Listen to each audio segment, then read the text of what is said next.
어제 뉴스 특보에 미국이 이란을 공습하며 전쟁 상황에 들어갔습니다. 오늘은 2600년 전에 그 이란으로 한번 우리가 돌아가 봤으면 좋겠습니다. 그 당시, 그러니까 지금부터 2600년 전에 이란은 한 두 개 정도 나라가 있었습니다. 북쪽에는 메디아라고도 하고요. 그다음 남쪽에는 이제 바사라는 나라가 있었는데 이 두 나라가 메대가 훨씬 더 큰 나라고요. 바사는 좀 메대의 속국이었습니다. BC 576년경에 그 메대의 왕인 아스티아게스 왕이 이제 꿈을 꿔요. 꿈을 꿨는데 그 꿈에 이제 자기 딸이죠, 공주 만다네 공주가 소변을 보는데 그 소변이 아시아 전역에 이제 물이 잠기는 그런 꿈을 꿔요. 또 이제 한 번 더 꿈을 꾸는데 딸 그 만다네 공주의 배에서 포도나무 줄기가 막 뻗어나와서 온 세상을 덮는 그런 꿈을 꿉니다. 그래서 박사들을 다 불러 모읍니다.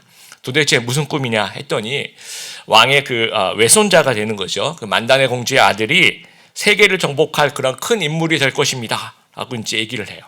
보통 부모님들은 그러면 좋아야 되는데 이게 왕이니까 왕은 자기 아들하고도 그 권력을 같이 나누지 않지 않습니까?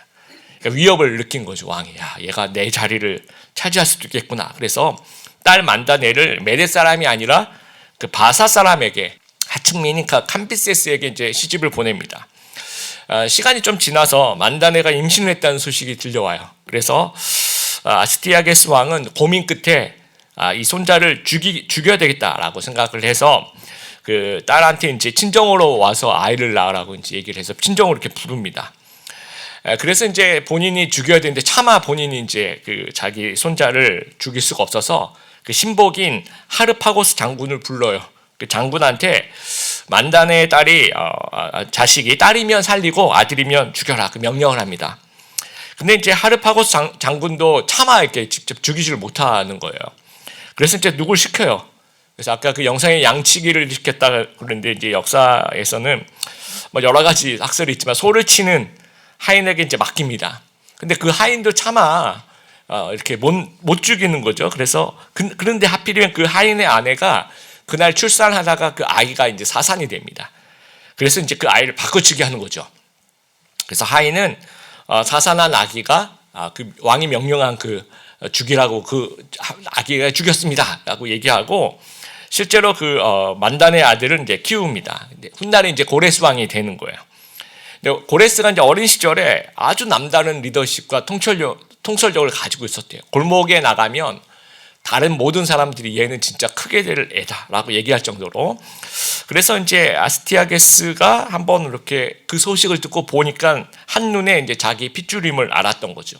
그래서 내가 죽이라고 했는데 왜 내 명령을 안 따르는 거야? 굉장히 괘씸해졌던 겁니다.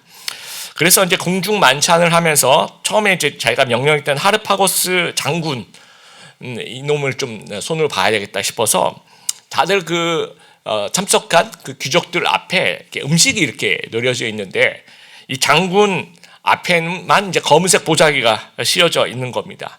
그래서 뭐 특별한 음식을 주나 보다 하고 이제 사람들이 다 모였을 때 그 보자기를 탁 열었더니 그 하르파고스 장군의 아들의 그 머리가 딱 이렇게 올려져 있는 겁니다.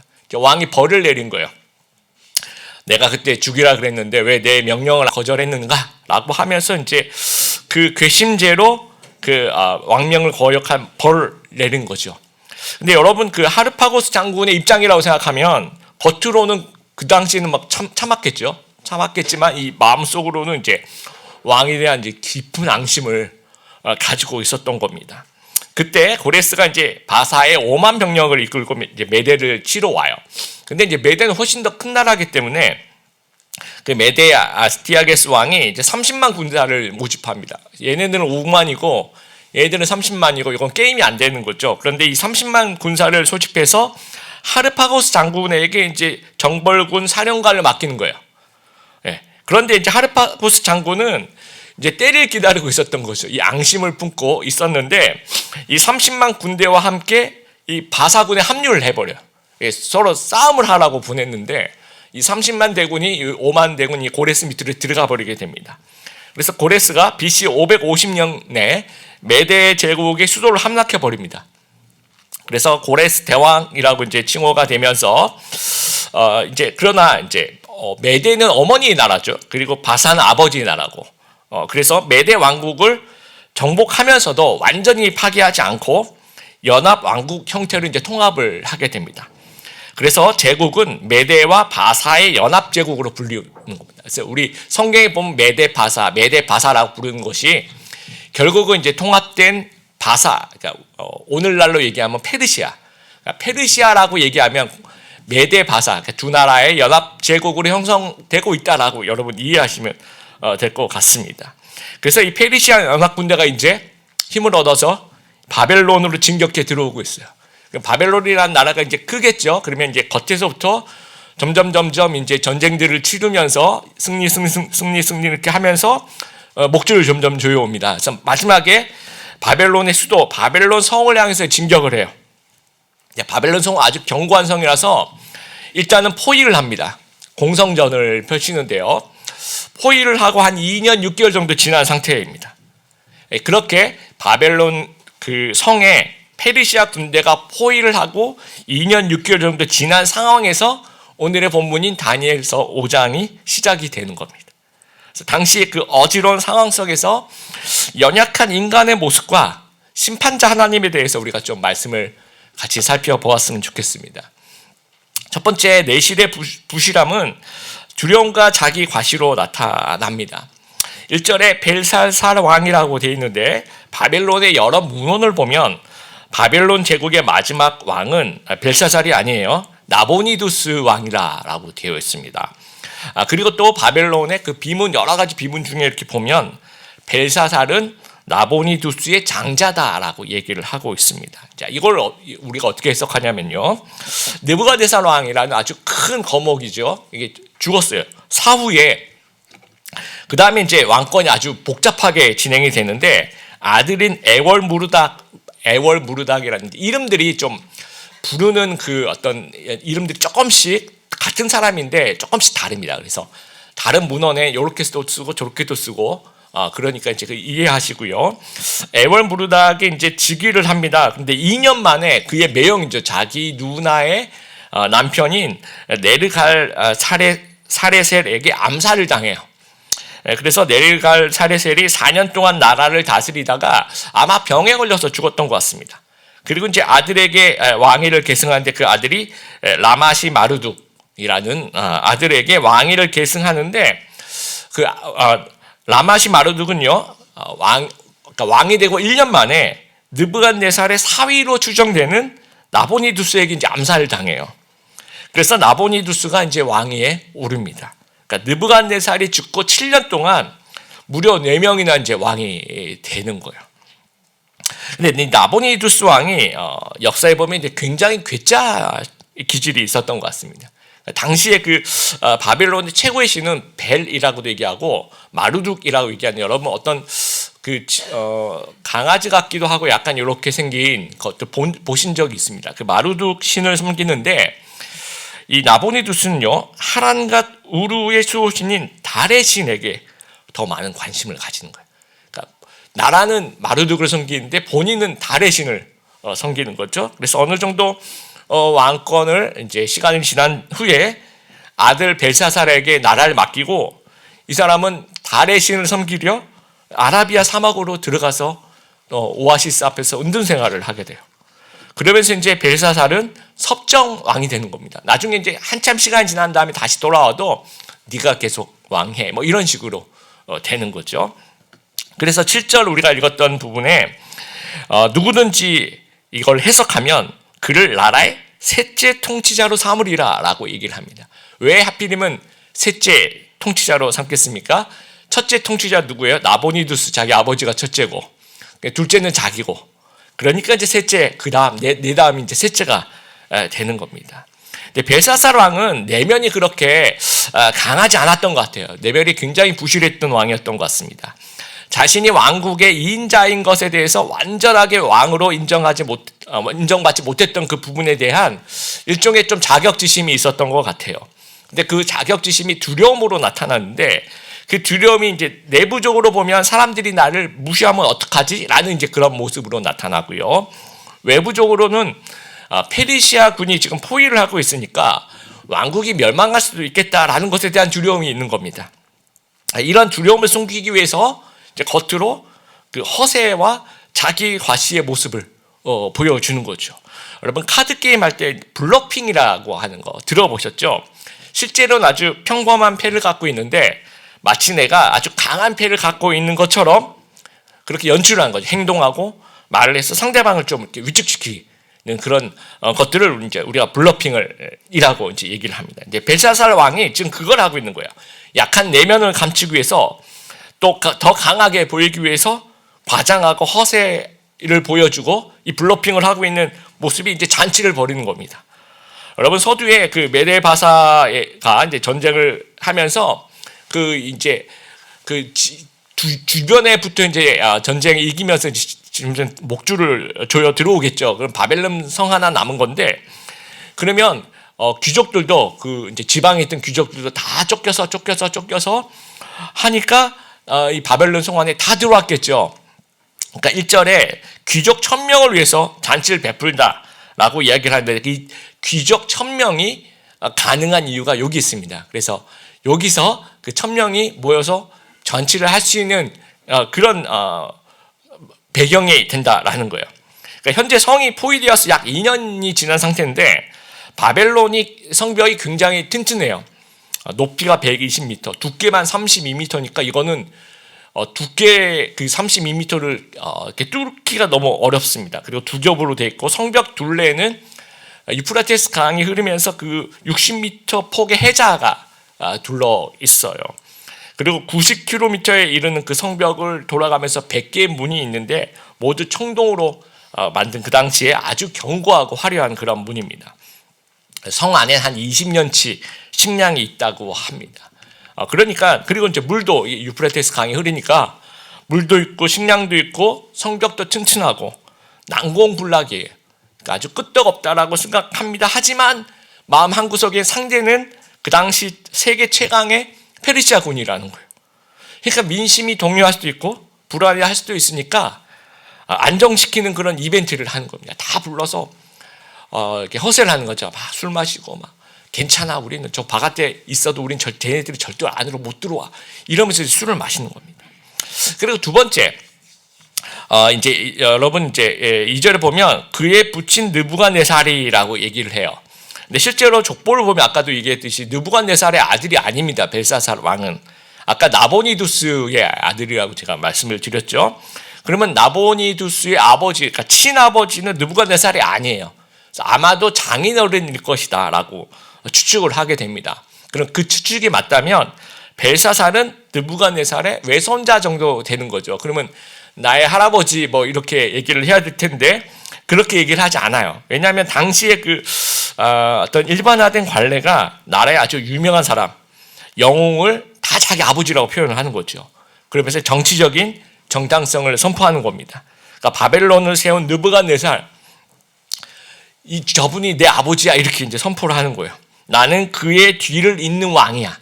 왜냐하면 그 7년 동안 4명의 왕, 자기까지 5명이 이제 그런 복잡한 상황에서 느부갓네살을 잇는 사람은 나야. 내가 그 아들이야. 그걸 이제 의식적으로 막 정치적인 겉포장을 하는 거죠. 그렇게 얘기를 하고요. 그 다음에 세 번째, 예루살렘 성전의 잔들을 가져와서 술을 마시는 겁니다. 근데 고대의 전쟁은요, 신들의 전쟁으로 이제 이해를 하는 거예요. 우리 신이 저쪽 신을 이겼다. 우리 신이 유대인 신을 이겼다라고 생각하는 거죠. 그래서 유대인들의 성전에 있는 그 거룩한 그런 그릇들이 있을 텐데 그것들을 갖고 와서 거기다 술을 넣어가지고 자기들끼리 마시는 거예요. 그리고 성전 그릇으로 술을 마시면서 4절에 보니까 다른 신들을 다른 어떤 만들어진 신들을 막 찬양하면서 이 분위기가 제가 이 성경을 읽으면서 떠오르는 이미지가 제 대학생 때 우리 선배들이 이제 술집에서 할렐루야를 외치면서 술을 마시던 어떤 그런 느낌을 막 신을 막 조롱하면서 그 술을 마시는 아마 그런 분위기였을 거라고 생각이 됩니다. 네, 느부갓네살도 하나님을 조롱하지 못했어요. 왜냐하면 느부갓네살이 경험했던 하나님은 대단했기 때문에 얘기가 진행되다가 결국은 이제 자기를 막 찬양하려고 하다가 그렇죠. 마지막에는 하나님을 찬양하게 된 그런 이야기로 느부갓네살 언제나 끝나요. 그러니까 느부갓네살도 이스라엘 하나님을 모독한 행위를 하지 않았는데 벨사살은 내가 한다는 거예요. 그러니까 우리 아버지가, 정확하게 얘기하면 아버지가 아니에요. 정치적인 아버지인 느부갓네살도 못한 행동을 내가 한다. 그러니까 내가 더 위대하지 않느냐라고 하는 거죠. 그러면서 백성들이 그러기 때문에 나를 우러러 볼 것이야 라고 생각을 하는 겁니다. 여러분, 10계명의 제3계명이 뭡니까? 여호와의 이름을 망령되이 일컫지 말라. 하나님을 우습게 여기거나 모욕하지 말라라는 겁니다. 그러니까 하나님은 예배의 대상이지 어떤 놀림과 조롱과 원망의 대상이 아니에요. 그러나 벨사살 왕은 넘지 말아야 할 선을 넘어버린 겁니다. 여러분, 우리가 이제 지난 시간에 4장에서 느부갓네살을 위해서 하나님이 얼마 정도 인내하셨다 그 말씀 드렸죠. 느부갓네살을 위해서 12달 1년을 그렇게 참고 어떻게 하는지 이렇게 보셨단 말이죠. 그런데 벨사살은 이날 밤에 이제 바로 죽음을 당하게 됩니다. 이제 그만큼 벨사살은 이제 선을 넘어가 버린 거죠. 근데 다니엘은 벨사살 왕과 이제 너무 비교가 됩니다. 벽에 나타난 손글씨를 보면서 사람들이 막 얼굴이 다 창백해지고 뭐 다리에 힘이 빠지고 후들후들 거린다라는 표현들이 있고요. 전부 다 당황하고 있는데 왕 앞에 선 다니엘은요 전혀 당황한 기색이 없습니다. 그리고 16절에 이제 왕이 꿈을 풀이하면 이제 어떤 상을 주겠다라고 얘기하면서 자주색 옷을 입히고 금사슬을 내 목에 걸어준다라는 얘기는 이제 귀족 대우를 해준다라는 얘기예요. 그리고 셋째가는 통치자를 삼겠다. 아까 그 셋째가 의미가 무엇인지 말씀을 드렸습니다. 그렇게 얘기했더니 17절에 이제 다니엘이 하는 말이 이겁니다. 선물은 왕이 가져가시고 상도 다른 사람을 주시고 저는 필요 없습니다. 저는 재물과 권력을 원하지 않습니다. 그냥 꿈이 아니죠. 그 손글씨를 해석해 드리겠습니다 라고 얘기해요. 그러니까 이 상황 앞에서 모든 사람이 지금 다 당황하고 어떻게 해야 될지를 모르고 있는 상황에서 가장 침착한 모습을 보이고 있는 거죠. 그러니까 다른 사람, 모르는 사람이 보면 이 상황에서 다니엘이 왕인가 라고 생각이 될 정도로 그런 리더십과 침착함을 보여주고 있는 겁니다. 그 나의 아저씨라는 그 드라마의 명대사 중에 이런 것이 있죠. 인생은 외력과 내력의 싸움이다. 외력을 내력이 버텨내느냐의 싸움이다 라는 거죠. 외부에서 오는 그런 힘을 이 내면의 힘이 버텨내느냐 아니냐의 싸움이라는 거죠.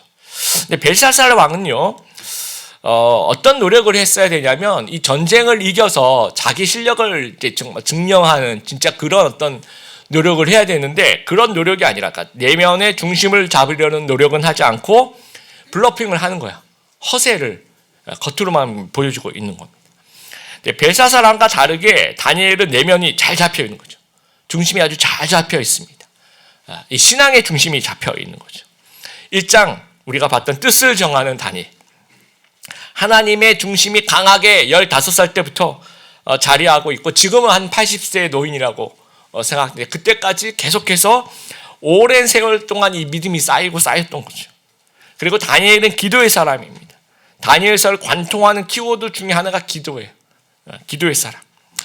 요즘에 이제 그 명상에 대한 책들이 되게 유행이라고 해야 될까요? 사람들이 이제 많이 읽는데요. 그 최근에 나온 그 신기율 작가가 쓴 나를 알아차리는 법, 내려놓는 법, 다시 일어나는 법 이런 이제 책들이 되게 이제 인기가 있는데 이 신기율 작가가 이제 10살 때부터 명상을 시작을 했대요.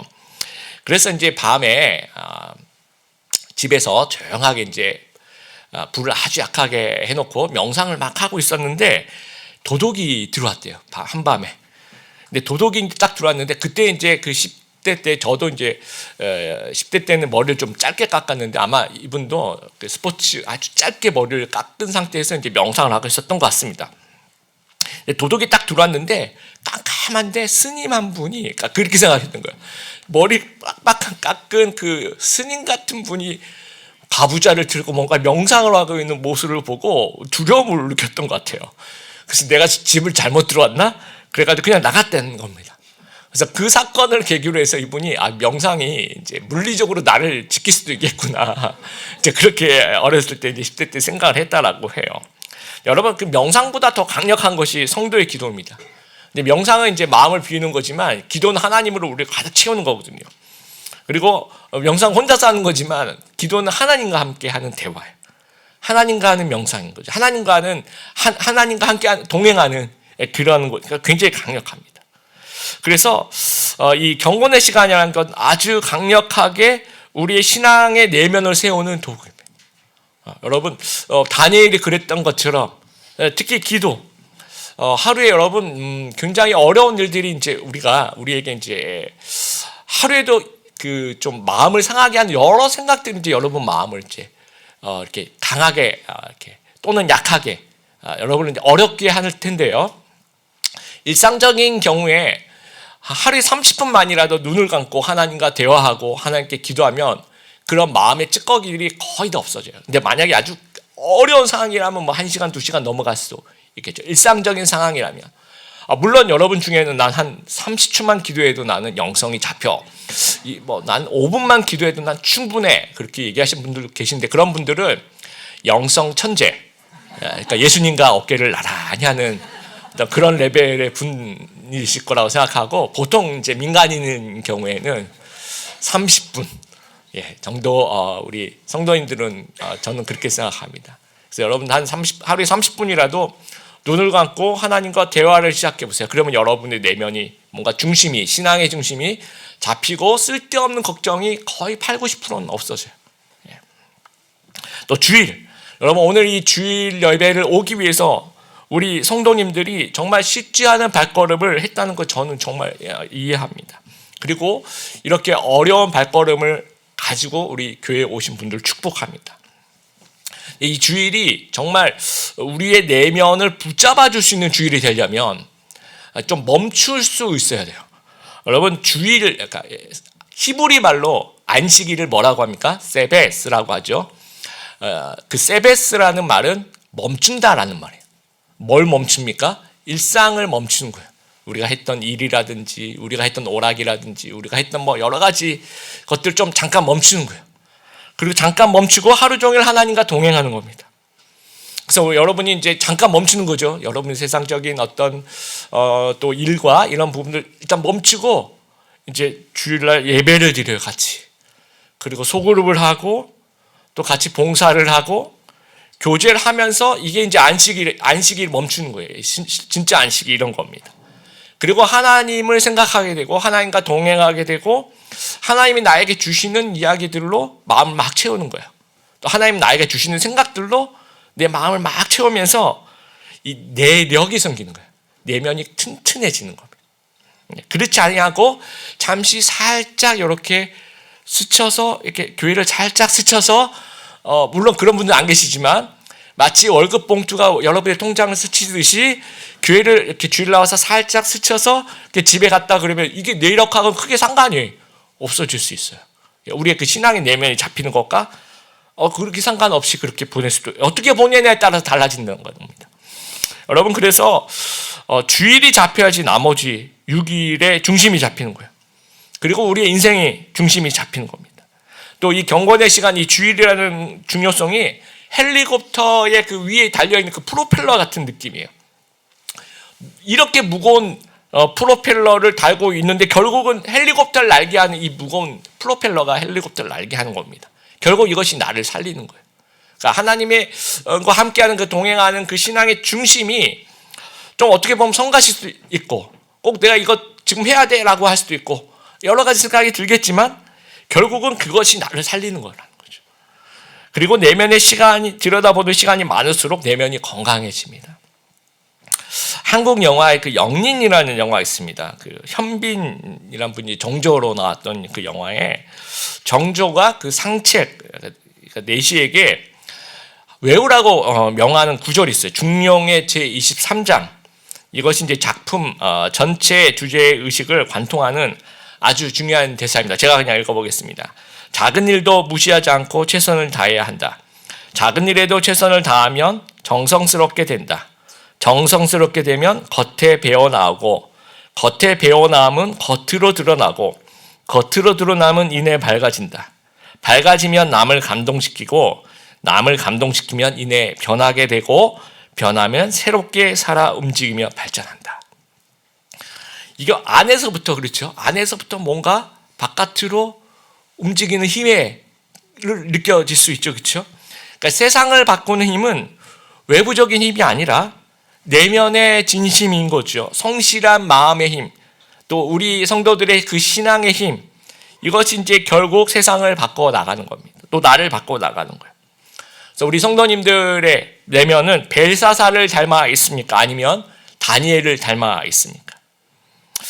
제가 이제 미국에서 6년 동안 이민 오신 분들 이제 지켜봤는데요.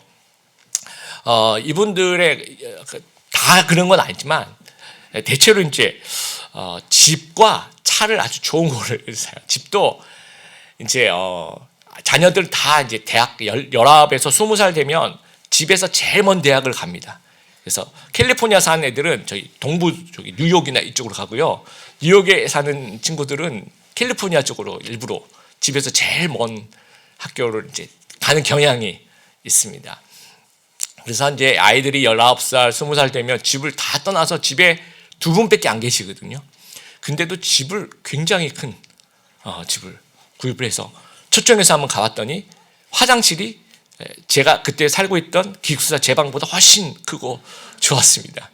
그 정도로 되게 충격을 제가 받았었는데요. 화장실보다 못한 곳에서 살고 있구나 하면서 그런 집, 또 차도 조금 더 본인이 이제 할 수 있는 것보다 훨씬 더 이렇게 뭐라 그럴까요? 좀 고급스러운 차를 이제 무리해서 타고 어디로 오시냐? 주일날 이제 교회로 이렇게 오십니다. 그래서 그러면서 이제 이분들끼리도 하시는 말씀이 그러니까 뭔가 이렇게 고생하는데 뭔가 이렇게 보여주고 싶은 거죠. 그게 이제 집의 어떤 크기와 차의 크기라는 거예요. 혹시 우리도 혹시 벨사살 왕처럼 내면의 부실함을 숨기기 위해서 우리의 그 필요가 아닌 욕구에 대한 소비를 한다든지 아니면 어떤 뭔가 보여주고 싶은 어떤 과시하고 싶은 또 블러핑을 하는 그런 모습의 그런 삶을 사는 모습이 혹시 우리 안에 있는지 한번 생각해 보길 바라요. 그래서 우리 귀한 성도님들 다니엘처럼 신앙의 중심이 잘 잡힌 그런 인생이 되시길 바랍니다. 그래서 내력이 외력을 버텨내는 건강한 하나님의 사람들 다 되시기를 바랍니다. 두 번째, 우리는 하나님의 저울에 달린 인생임을 기억해야 합니다. 10절에 이제 왕비가 나오는데요. 이 왕비는 왕의 어머니라고 생각합니다. 아마도 벨사살의 어머니인 아까 제가 이제 아마 느부갓네살의 딸이 아닐까 이제 그렇게 추정되는 벨사살의 어머니가 하도 허둥대는다는 얘기를 뭐가 나타나서 했다. 글씨를 해석을 못하고 있다는 얘기를 아마 들었던 것 같아요. 그래서 이제 연회장에 찾아옵니다. 그래서 이미 은퇴한 것으로 보이는 다니엘을 추천을 해요. 이 글을 해석할 수 있다. 다니엘이 불려왔을 때는 아마 한 80세가 넘은 노인일 것이라고 생각합니다. 15세 어린 나이로 끌려와서 70년 가까이 지난 때입니다. 그래서 이제 글씨를 읽는데 여러분 그 왼쪽에 나와 있는 그 그림은요, 렘브란트가 1635년경에 그린 제목이 벨사살의 잔치라는 그런 그림입니다. 이 아람어로 이렇게 메네 데겔 바르시라고 썼는데요. 그 당시는 아람어가 페르시아 바벨론의 그 어떤 그 자기 모국어이죠. 바벨론의 그 공용어이기 때문에 읽기는 읽었을 겁니다. 근데 지금 저 그림은 아마 히브리어로 지금 써 있는데요. 그리고 이렇게 안 써 있고 이렇게 써 있는 건데 아마 작가의 상상력에 의해서 그렇게 표현했을 거라고 저는 이해가 되고요. 읽어는 지는데 뜻이 무엇인지 아마 몰랐을 거예요. 메네 되게 이게 도대체 무슨 말이야? 다니엘이 이제 해석을 합니다. 25절에 메네는 화폐 무게 단위 미나를 가리키는데요. 세어본다는 얘기예요. 근데 세어보는데 두 번이나 세어보죠. 세어본다. 뭘 세어봐? 하나님이 세어보는 거죠. 하나님 계산을 해보니까 왕 벨사살 왕 너무 부족해 이렇게 되는 거죠. 그리고 데겔 역시 무게 단위의 일종입니다. 이건 달아보는 거죠. 무게를 저울에. 그러니까 하나님의 심판을 위해서 왕을 저울에 달아보니까 너무 부족하더라는 겁니다. 그 다음에 우바르신인데 우는 그냥 그리고 이런 식으로 보면 되고요. 바르신은 미나의 그 절반, 그러니까 나눈다라는 거예요. 하나님이 왕의 나라를 나누어서 메대와 바사 사람에게 준다라는 얘기입니다.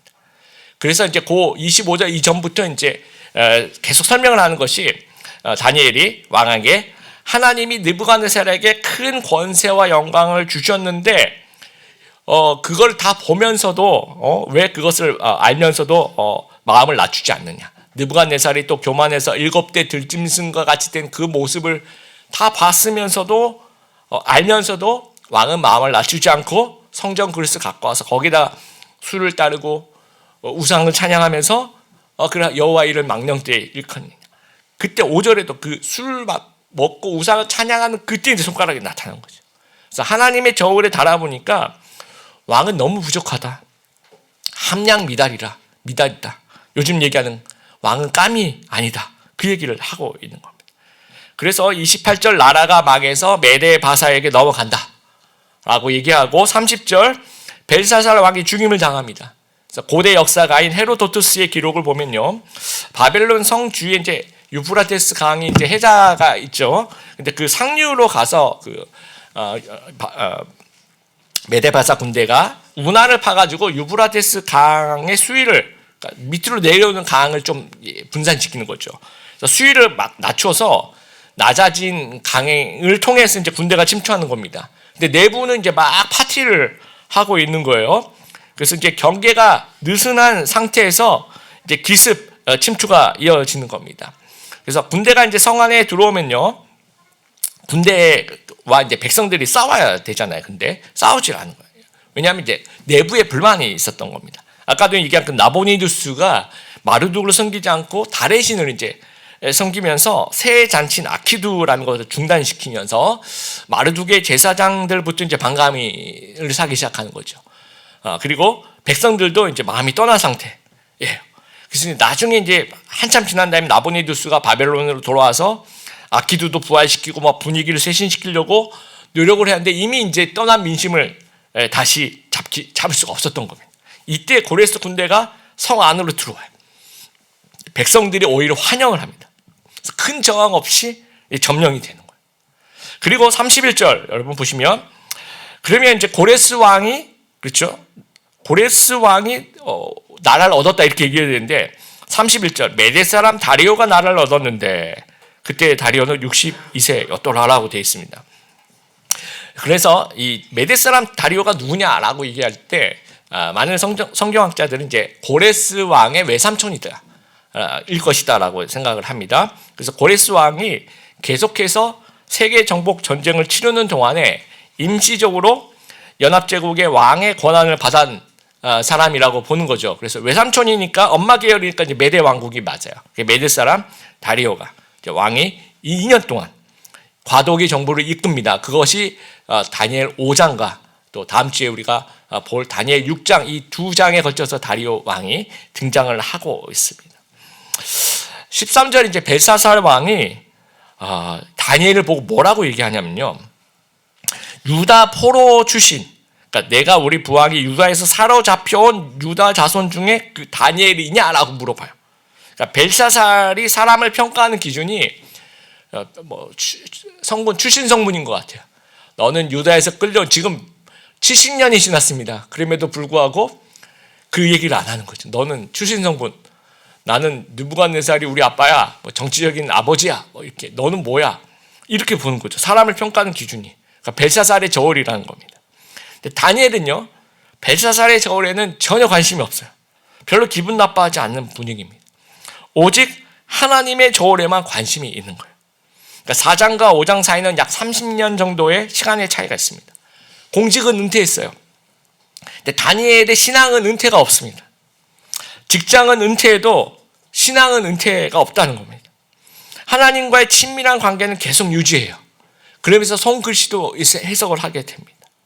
하나님의 저울에 달아봐도 부족함이 없었던 사람이라는 거죠. 왼쪽 그림, 왼쪽 그 사진은요, 여러분 잘 아시는 디케의 저울이라고, 디케는 고대 그리스 신화에 나오는 그 정의의 여신입니다. 눈 가리기를 했죠, 그렇죠? 오직 법에 의해서 평가를 하겠다. 그 다음에 저울을 들은 것은 공정한 판단을 하겠다. 그 다음에 칼을 든 것은 그 공정한 판단에 의해서 정의를 집행하겠다라는 거예요. 이스라엘 역대 왕들에 대한 평가들이 있습니다. 열왕기 상하, 역대 상하를 보면요, 평가 기준 딱 하나입니다. 하나님을 잘 섬겼는가 아닌가라는 거예요.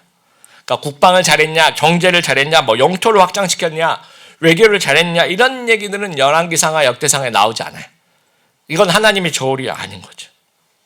오늘도 하나님은 우리의 저울을 달아보고 계실 거예요. 무엇을 달아보실까요? 얘가 공부를 얼마나 잘했냐 안 보십니다. 얘가 직장 어떤 직장이냐 보지 않으십니다. 하나님은 재산이 어느 정도 있느냐, 아파트가 몇 평이냐, 이런 거 보지 않으십니다. 그러니까 그렇기 때문에 우리도 이 세상적인 저울을 좀 내려놓을 필요가 있어요.